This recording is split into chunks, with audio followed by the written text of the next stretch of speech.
Hello and welcome back to the Wisdom of Odin. My name is Jacob Toddson, and if you haven't heard from my previous bunch of videos, I've recently released my second book called The Glastonbury Tourist. This book is over 400 pages long. It kind of covers a really unique subject material taking place in the town of Glastonbury, which is one of the most pagan towns in the world, and definitely at least in England. I explored this about a year ago. I went there for the first time and was really captivated by it. It's just like really unique presence, the very wonderful and amazing and strange people that all live there and call Glastonbury their home. And so if you're interested in picking up a Glastonbury Tourist, it is available now on Amazon. In this video, I'm simply going to read you chapter 1 to give you a taste to see if it's something that you would like. If you are interested in getting a signed copy of this book, that is a possibility. So I do have a supporter tier on YouTube members and on Patreon that if you're at that tier, you can get a signed copy of this book. And so for right now, I think it's only $20, so it's about the same price as the book, and then you can get a signed copy of it. So if you head down to Patreon or YouTube members and support me at the dinner and supper tier, I think it's called in the Hobbity names, you can get a signed copy of this book. The cutoff to get the signed copy is going to be November 8th. And so if you want to get a signed copy of this, make sure that you join Patreon or YouTube members by November 8th, and then I'll get the address from you and I'll send you a signed copy of The Glastonbury Tourist. So with that, I'm going to go ahead and start reading. One precursor is there are a lot of different accents. Obviously, I have an American accent.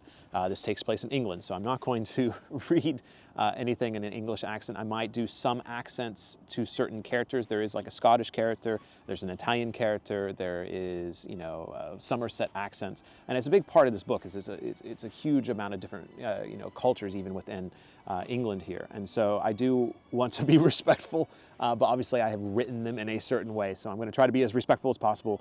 I'm going to shut up now. I'm going to start reading and let the book speak for itself.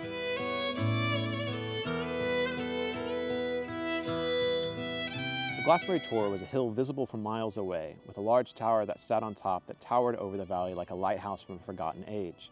Ethan pressed his face against the dirty glass of the country bus, straining to catch a better glimpse of what he hoped would be his future. For the next 2 weeks he was running away, from London, from responsibility, from family, friends, and even from himself. He had no idea what awaited him in the small village of Glastonbury. 6 years out of university and 4 years as a data analyst had left him feeling trapped in the big city. "Fuck off," Ethan whispered to himself, reflecting on the lukewarm reception from everyone he had told about his journey. "Fuck off all of them," he mumbled, thinking of his mother, friends, and co-workers who had all laughed at the idea of wasting a holiday in England instead of going to somewhere warmer during the autumn months. The town of Glastonbury seemed like it was on an island amidst a sea of green fields, surrounded by ridge lines on all sides. The nearest large town was Wales, a cathedral town that had recently been used as a film set for a new action movie. The town had been buzzing with excitement when Ethan stopped for a coffee, waiting for the bus to take him deeper into the countryside. Wells reminded him of his childhood home outside of London, with all the expected shops and just enough charm to make it a weekend destination for the elderly and the bored. Glastonbury, by comparison, was even smaller, little more than a high street and a large abbey at its center. As the bus climbed the hill, revealing the first few buildings of the town, Ethan sat back in his seat and checked his phone for directions to the bed and breakfast he had booked. He sighed as he noticed the service had dropped to a single bar. "Oi, lad, is your stop here?" came the muffled voice of the driver in his thick Somerset accent, almost incomprehensible to Ethan's London ears. Ethan glanced out the window and saw the bus had reached the top of the high street, at the crossroads of the village. Grabbing his suitcase and backpack, he headed for the doors, which swung open, releasing a thick cloud of smoke and incense into his face. The driver chuckled at Ethan's expression. "Welcome to Glastonbury, full of witches and false wishes." Ethan gave a nervous wave and nod, then stopped off the bus. The doors creaked shut behind him, and the bus quickly disappeared down the hill, turning a corner and vanishing from view. He stood at the top of the high street, absorbing his surroundings. To his left, a rundown pub, its lights flickering dimly through the dark windows. To his right, a homeless man with a large graying afro gulped down a sausage roll. Ahead, the town's shops, cafes, and churches lay scattered in the distance. The smell of incense, marijuana, and lavender thickened the air, making Ethan cough. "Well, this is disappointing," he muttered. It looks like every shitty village God forgot." He pulled out his phone, but the service still showed one weak bar. "Just wait for the next bus. Turn back and go home. No one will blame you," he thought. He checked the bus schedule again. No buses until the next evening. With a sigh, he mustered his energy and began walking towards the center of town, determined to find his bed and breakfast. As he neared the heart of Glastonbury, the streets slowly filled with people. The first sight that caught his eye was a young woman walking 6 small dogs, their tiny legs shaking as they bounced in unison down the road. Ethan stared at her for a moment too long, and she caught his gaze. "Hey, did you just get in? Welcome to Glastonbury," she called out in a fading Irish accent from across the street. Before he could respond, she crossed the road with her army of dogs, expertly maneuvering around oncoming cyclists. Ethan reluctantly accepted her sudden hug, unable to move out of the way in time. "How's things? I'm Zoe, and these are my little goblins, Peanut, Cashew, Walnut, Pistachio, Bilbo, and Pecan," she said, chuckling as she introduced each dog. "All nuts?" Ethan asked, bemused. "But why is one—" "Bilbo! Oh, he's always getting into trouble with the local wizard. That's why." She laughed, snorting between giggles. "Used to be Almond until he started running off." "What's she trying to sell me on?" he wondered while backing away slowly. "Well, nice to meet you and your little army, but I must be going." "What's your name, then?" "What brings you to this charming little town of Glastonbury, eh?" she asked, still following after him. My name is Ethan. I'm here on holiday." "Holiday? It isn't that bloody music festival again, is it? No, that's not till the summer. Oh, you're here for Samhain, aren't you?" she said in excitement growing. "Oh, yeah, sure, for that," Ethan replied, trying to sound convincing. "Oh, Glastonbury is the best place in all of England for Samhain. That's why I moved here, not for England, but for Samhain in England. People here are good fun during the festival," she rambled on. Ethan tuned Zoe out as she rambled on about last year's Samhain festival. As he attempted to lose her in the flow of people meandering through town, he finally accepted that she was too persistent. She followed along, her dogs trotting after him, so he slowed down and decided to take in the peculiar town of Glastonbury. The town, though small, had an eclectic mix of shops and cafes that seemed to amplify its odd charm. Crystals, tarot readings, feathers, bones, dream catchers filled the windows of most of the 20 or so hippie stores. Scattered along them were rare bookshops specializing in the occult and New Age philosophies. Glastonbury's peculiarities extended to the erratic operating hours displayed on the shop windows. 8 a.m. to 1 p.m., 11 a.m. to 12:30 p.m., sunrise to sunset, only open until Beltane, closed until Samhain. Several stores also had signs advertising spiritual workshops and events, Buddhist meditation courses, spirit guides sessions, and runic magic classes. Ethan could hardly believe it. At the end of the street, the road curved into a charming town square with more oddities. Pubs with Celtic-themed signs, cafe with outdoor seating, and yet more shops specializing in obscure spiritual practices. Ethan stopped at the market cross, scanning his phone for directions to his bed and breakfast. When Zoe finally caught up with him, her dogs yapping at her heels. "Isn't it great?" she declared, breathless. "Oh, yeah, great. Where's Benedict Street?" Ethan asked, desperate for some peace. "Benedict Street? Ah, that's where you're staying, eh? Most folks live off of Benedict Street. What's the place called?" It's some kind of temple," he responded. Zoe grinned, mischief flashing in her eyes. "Temple, eh? Right, well, you see, just around the corner there. Once you spot it, St. Ben's, you're close." Ethan gave a hurried thanks and started off, eager to escape Zoe's wild energy. As he turned the corner, he heard her call out, "See you around real soon, Ethan." He winced at the thought. The houses along Benedict Street were a motley assortment of colors and designs, some covered in murals. A few bore plaques naming them temples. Temple to Ganesh, Temple to Odin, Temple to St. Bridget. It seemed almost every other home in the town was a shrine to something. Finally, at the end of the street near the park, Ethan found the Temple of Artemis, a dark green house with ivy-like trim framing its windows. The doors painted bright red, featuring an iron knob shaped like a wolf's head. Ethan hesitated for a moment before using the bow and arrow-shaped knocker to announce his arrival. He had chosen this bed and breakfast solely because it was the only one available when he booked the trip. The fact that it was run by two women had stoked his fantasies in his mind about the countryside. As the door creaked open, two stunning women appeared before him. One was a blonde with striking blue eyes, another brunette with hazel eyes. Both wore white robes with golden sashes and crowns made of flowers. "Hello, ladies," Ethan began, but the blonde raised her finger, signaling him to stop, while the brunette put a finger to her lips to a gesture of silence. Ethan opened his mouth to try again, but the brunette handed him a handwritten note. The woman smiled and urged him to read it. "Our names are Vesta and Cardia," read the note, "and welcome to our sanctuary dedicated to the holy goddess Artemis. This home is a sacred temple, and we ask you that you respect its sacredness by following these rules. 1. Always wear white robes inside the home. We will provide you with a robe, which you should change into before entering the temple. You may wear what you like in your room. No meat is to be consumed unless it's a full moon. 2. Guests are welcome provided they respect the temple's rules. Extra robes are available for them. 3. Do not enter the private chambers of Vesta and Cardia. They are of our sacred spaces and are off limits, especially to men. 4.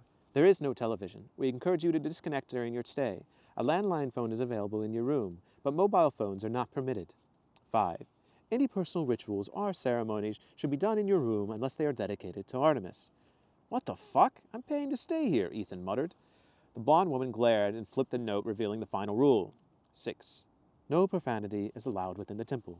We hope these rules create a sacred and peaceful stay for you. We look forward to sharing in the energies of the huntress Artemis with you during your stay.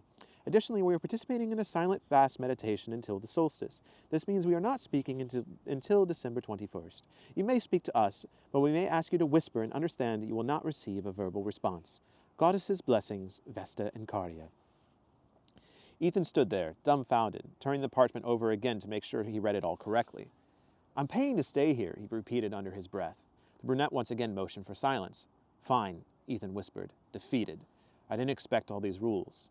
The two women exchanged a silent glance and shrugged with serene smiles. Ethan sighed, resigned to his fate. He had already checked. There were no other rooms available in the entire town. Maybe I can find a room at the pub, he thought, but before he could dwell on it, the woman took his bags and ushered him inside. The doors closed with a creak behind him, and he found himself standing alone in the entryway, staring at the white robe hanging on a coat peg. His thoughts raced. This is not what I expected. What have I gotten myself into? Reluctantly, he removed his jacket and slipped in the silky robe, which made him look like he was about to join a stag do. His undershirt, a geeky movie poster, was still visible beneath the collar. He sighed again and stepped through the second door into the house proper. Everything inside the house was spotless. Though the afternoon sun was still low in the sky outside, the interior was dimly lit, with only a few candles lining the walls. To his left, a staircase wound its way upward. To his right, two doors closed led to other parts of the house. The silence was so complete that Ethan's own breathing sounded unnaturally loud. He began ascending the stairs. The walls were painted white, with intricate green designs resembling vines climbing up them. More plants, real ones this time, filled the corners of the hallways. At the top of the stairs, Ethan hesitated, unsure of what to do, until a soft tap on the wall caught his attention. Vesta and Cardia were beckoning him towards a room at the front of the house. His room was simple but comfortable. A large bay window, a small desk, a bed, and a wardrobe. There was an antique feel to the furniture, and the room's centerpiece was a painted mandala over the old fireplace. A glass of wine and a rolled-up yoga mat were placed neatly by the bed. Before leaving, Ethan turned to the two women. Wait, he whispered. Which one of you is which? The blonde shook her head, indicating she was not Vesta. So you're Cardia, Ethan asked, to which she smiled and nodded. Thanks, he whispered, then turned to unpack as he started to settle in. He watched Vesta and Cardia leave the room, hand in hand. A pang of realization hit him. Oh, he thought. Well, that explains why they're okay with the guy staying here. They're together. Great. There goes my chance at a cheeky romance. Ethan collapsed onto the bed, exhausted. Fuck, what am I even thinking, he muttered to himself. I didn't come here for that. I came here to get away. He stared out the window, and the rain began to fall softly. The gentle patter of the raindrops lulled him into a deep, dreamless sleep. Ethan awoke early the next morning to the sound of a robin tapping to his beak against his window. He was still wearing the white robe, his shoes from the previous evening still on his feet. The untouched glass of wine sat on the table beside his bed, and his bag remained unpacked in the corner. His stomach growled, reminding him that this was a bed and breakfast after all. He quickly changed into fresh clothes and threw the robes back on, determined to find something to eat. As he wandered downstairs, he found the kitchen, a lush plant-filled room where it was difficult to even spot the refrigerator. After rummaging through its contents, he discovered nothing but fruits, vegetables, yogurts, jams, and definitely no bacon or eggs. Shit, Ethan muttered. No meat unless it's a full moon. Brilliant. Ethan, still starving, rummaging through the pantry, but found little more than organic muesli and stale French bread. Frustrated and still hungry, he returned to his room, threw on his raincoat, and headed outside in search of something more satisfying. Just as he stepped out to the door, he remembered he was still wearing the white robe. Letting out a small gasp as he thought of being seen in such an outfit, he quickly shrugged it off, leaving it in the entryway. He grabbed the spare key with his name attached and set off down Benedict Street. The early morning air was crisp and cool, typical for October in England. The rising sun painted the horizon with the soft pinks and oranges, though heavy clouds loomed in the distance, promising more rain. For Ethan, the quiet country morning was a stark contrast to the bustling streets of London he was used to. He inhaled deeply, realizing how the fresh air felt. No pollution, no noise. He let out a cough, not yet used to the thin, clean air of the countryside. As he passed St. Benedict's Church, he noticed a woman in the garden tending to the flowers. She waved warmly, her strange, familiar smile brightening the morning. Good morning, she said, with more excitement than Ethan was expecting. Morning. Sorry to bother. I'm absolutely starving. Forgot to eat last night before I passed out. Oh, staying at the Temple of Artemis, are we? I bet you slept wonderfully there, she said with a knowing smile. Wonderfully, quite, yes, but the mattress was bloody uncomfortable. How did you know where I was staying? So many questions, and you don't even know my name, she teased with a wink. Ethan sighed. Sorry, yeah, I'm sorry. What's your name? My name is Celine. I tend these gardens. And your name is? She smiled pleasantly. Ethan, I just got in yesterday. Yes, I know. I was in the garden when you arrived yesterday. You seemed quite determined not to enjoy my flowers as you rushed by. Oh, sorry, I was a bit focused on finding my lodging last night. Now, do you know a place where I can find a bite to eat? I haven't eaten since I arrived. This is Glastonbury, dear. Most places don't open till 10 in the morning. It's barely 7:30 now, she chuckled. What about a Tesco or a Morrison's? I just need something quick. No, not open till 10, and it's Sunday. Fuck, well, what do I do then? Ethan's frustration was palpable. Celine studied him thoughtfully, and then her eyes twinkled.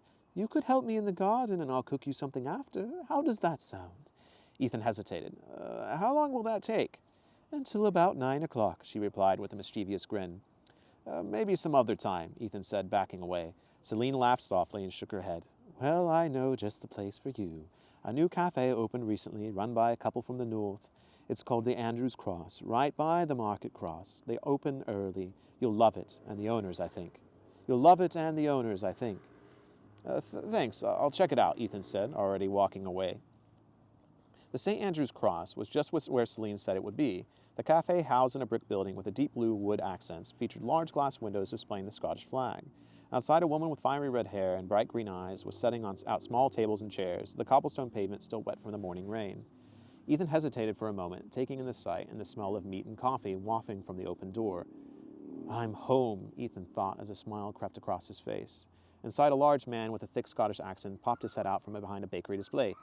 Are you one of them hippie types? Are you here for a proper breakfast? He bellowed, his voice as booming as his laugh. Sorry, what? Ethan asked, struggling to understand. Are you a hippie, or do you want a proper breakfast? The man repeated, even louder. A proper breakfast, please. Does that mean you do full Englishes? Aye, but better. I make a full Scottish breakfast, more meat and more food. The man shouted, laughing again. Go on, sit outside. My wife will bring you coffee.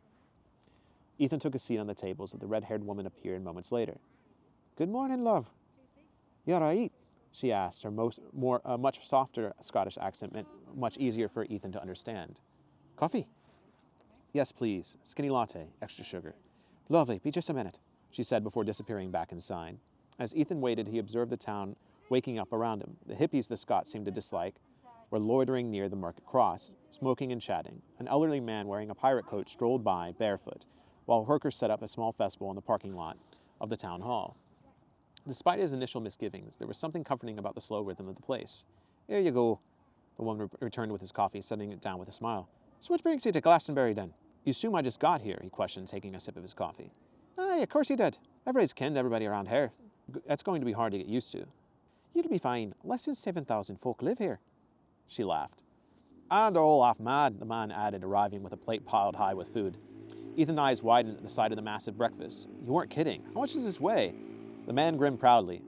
Here we have bacon, link sausage, beans, tomatoes, mushrooms, tatty scones, egg, and with a Scottish twist, August black pudding and a square sausage. He suddenly looked sheepish. Oh, I forgot your toast. Give me a minute. The woman laughed as her husband rushed back inside. I should have introduced us. I'm Isla, and that's Amish. We're McLeods from Skye. We couldn't get much Scottish if we were red-haired coos. Ethan smiled. I'm Ethan. Pleased to meet you both. This breakfast is incredible. I should definitely precursor again and apologize for any accents I'm not doing correctly. I have no intention of being rude, but this is harder than expected. But no, I love Scotland and Ireland, and I'm sorry if I get your accents confused when trying to read this book and multiple different dialects and voices and genders. I apologize. You enjoy. Hamish will be back with your toast in just a minute, Isla said, giving Hamish a quick kiss on the cheek as he reappeared with the toast.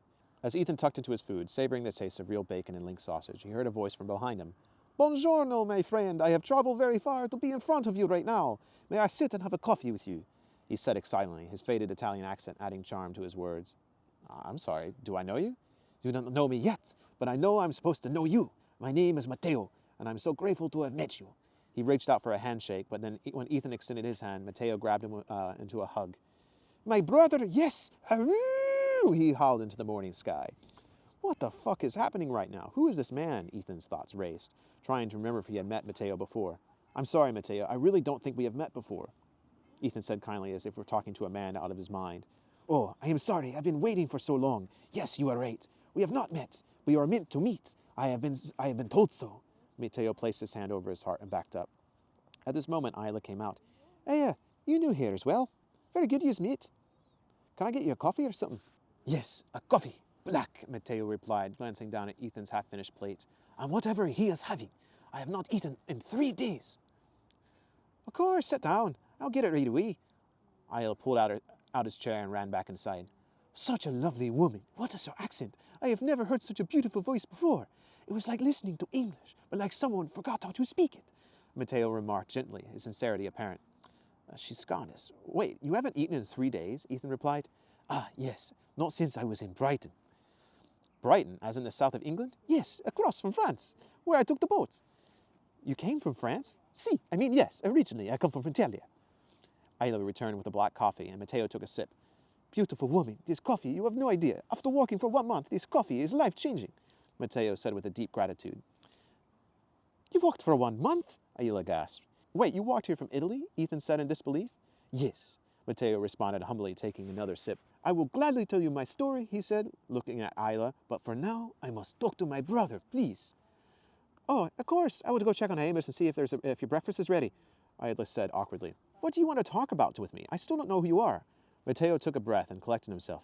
Yes, I was told to come here to Glastonbury, a town I have never been to before, so I may find answers. And who told you this? Grandmother told me this. She said I would come here only by foot, and I would find someone I was meant to speak to right away, and that they would be a sibling to me. Your grandmother told you this? Yes, Grandmother Ayahuasca told me this. Hamish came out with a second plate of breakfast for Matteo. Thank you so deeply, my friend. You have come with these Scottish lands as well? Matteo directed his attention to Hamish. Aye, that I am. Ere you walked half a bloody Europe to have my breakfast. That I did, and I cannot wait to eat it. Thank you so much for your kindness, your food, and your skills as a chef, Matteo said sincerely. Oh, you'll make this wee Scottish chef blush. Get to eating now, Hamish said, going back inside with new energy in his step. Matteo smiled at the plate of food, put his hands together and said, Thank you, great guides, for this meal. Thank you for the energy it will give me, and thank you to Grandmother for guiding me here. You keep saying grandmother guided you here, but what does that mean exactly?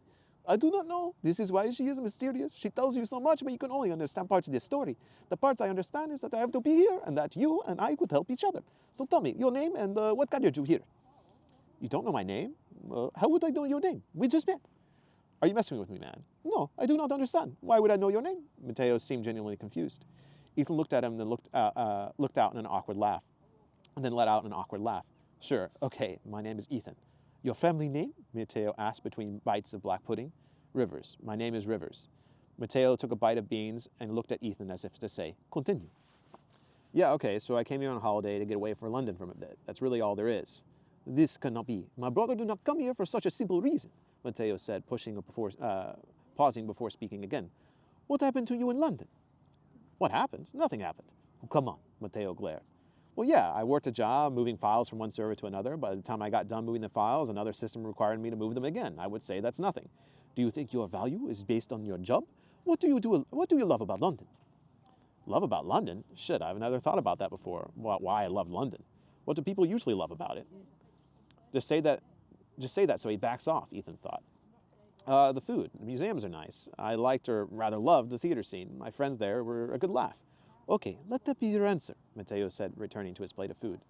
There was an extended period of silence. Ethan lowered himself back into a comfortable position in his seat, letting out the tension of Matteo's questions released from him. The street was getting busier now. More shops had opened their doors, more hippies had emerged in the morning, commuters were making their ways to work. A few more people had sat in the patio chairs around Matteo and Ethan. Isla was running back and forth out of the cafe, delivering various coffees and sweet rolls to customers.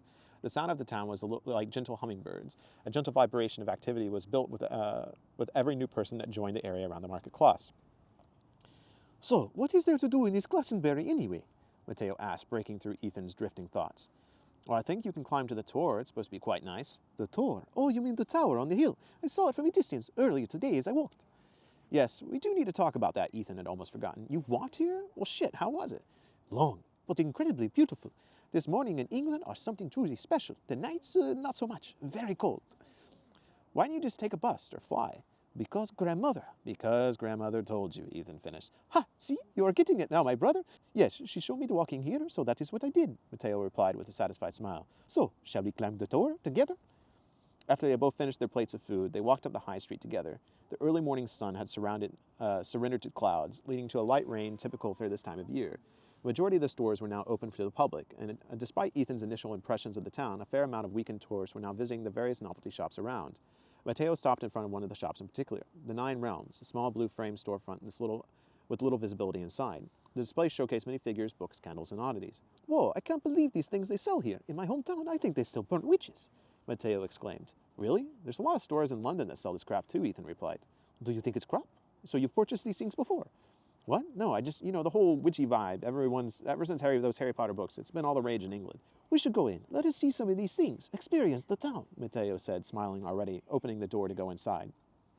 Ethan paused, debating whether to follow him or not. Matteo stuck his head out. Come, my friend, we take today together. Fine, Ethan shuffled in like a child forced to go to church. Inside the store was surprisingly large. However, it felt smaller due to the many shelves and displays full of endless items that were indistinguishable between for sale and for display. Upon stepping into the threshold, Ethan was greeted by a familiar noise, the running of many little paws on the floor. 5 of Zoe's dogs ran towards him, jumping up and down on his leg. Ethan, so good to see you. How's things? Zoe exclaimed, appearing from behind a display of candles. Hey, Zoe. Hey, Zoe, right? Sorry, I don't remember all of the little nuts' names. Oh, it's all right. Everyone always getting them confused. Even I forget them half the time. Just make up new ones. Ethan, you have already made such a beautiful friend in town. Nice, Matteo said with excitement. Pretty? Oh, stop it. Just a mad bug witch trying to get by. Zoe blushed. Ethan, one day, I'm already meeting new people. Told you this place was wicked good. Didn't really have a choice. We just met. That's how it works here. You'll be friends for life now. That's Glastonbury guarantee, she said, pointing out finger guns to both Matteo and Ethan while she winked. Ethan took a moment to study Zoe for the first time in detail. She appeared to be in her about mid to late 30s, with messy brunette hair and a loose bun and a short fringe. She had a beautiful smile that took up most of her chin, and deep brown eyes that carried an innocent depth. Her figure was hidden by unfitting clothing of various sizes, some too small, others far too big. Matteo interrupted Ethan's appraisal of Zoe. Is this your shop? Me, a businesswoman. Do I look like one? Zoe said with a sudden seriousness. Yes, Matteo said, unsure of himself. Shit, well, I guess I need to try harder to look a little bit more crazy then. Hate when you get me made like that. Yes, this is my little shop of wonders, horrors, and everything in between. She made her snorted laugh that was now all too familiar to Ethan. Wow, you're so amazing. You are so young, with so many employees too. Matteo leaned down to play with her crazy group of dogs, all begging for attention. All right, stop flirting with me in the cute accent. What are you two getting onto today? We will climb the door, Matteo answered, now completely on the ground. Yeah, taking the town, I think, Ethan added unenthusiastically. What about the Light Springs? Zoe asked. What is that? Only the most sacred spring in all of Avalon. Probably, you must go, right below the tower on the Wee. You can't miss it. Near the Red Springs as well. Thank you so much, Zoe, Matteo said, coming off the floor to give her a hug. Will you not come with us? Well, you see, I'm with this big, busy businesswoman, so I do need to run my shop at least for the morning rush. Ethan looked around at the morning rush. It was only 3 of them in the store. How about I join you on the tour afterwards? Been a while since I climbed the old sacred hill myself. Yes, we would love that. You can come and tell me about the history of this place, yes? Matteo answered. Of course. See you in about 2 hours, right outside the White Springs. Sounds good, Ethan said, feeling claustrophobic and waiting to leave the store, edging closely towards the door. Great, now come here, you two. Zoe reached out and grabbed Ethan back to give him a large hug. And then she hugged Matteo as well, who had acted as though he was been hugged by a mother, with a warm smile appearing on his face. Oh, I should buy something from you to exchange for the information, Matteo insisted. You don't have to. Perfectly normal to give advice to new adventurers. To our weird little slice of Avalon. Please, allow me to support you so you can continue to be kind to others, Matteo said more seriously, looking deep into Zoe's eyes. She gestured for him to look around. Matteo studied each item carefully. Ethan was feeling increasingly more uncomfortable, so he made a quick escape to the street to breathe in lighter air. His heart was racing. He couldn't find a return to a steady breath, something he had been struggling with all of his life. For some time, he had been placed on medication for anxiety, but he had stopped taking it before he left for Glastonbury. Learning to deal with his anxiety on his own was something he desired but feared. Ethan was able to pull himself together just as Matteo walked out with a small bag. Such a lovely woman. So happy you got to meet her. Are you okay, my friend? Fine. What did you buy? Matteo paused for a moment, then smiled.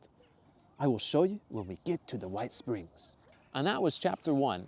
That took a long time to read, so let's see, 30 minutes-ish, 25 minutes-ish to get through one chapter of my 18-chapter book. I'm not good at math, but that's going to be a long audiobook if I do it, and I'm going to have to figure out how to do these accents or not do them at all. So thank you so much for listening to this. I hope you enjoyed it through all my stuttering and stammering and weird accents. But I truly love this story. I truly love the characters that have been placed in here. They really did write themselves once they kind of came to life. And you know, this is a self-published book. Even I, reading again, I've edited this several times.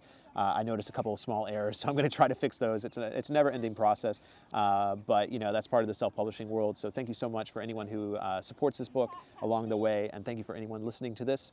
And yeah, I hope you're able to check out this book for yourself. I hope you enjoy it, and don't forget to leave a review on Amazon. And with that, I'm going to find some water because I desperately need it. And until then, I hope you liked The Glastonbury Tourist, Chapter 1.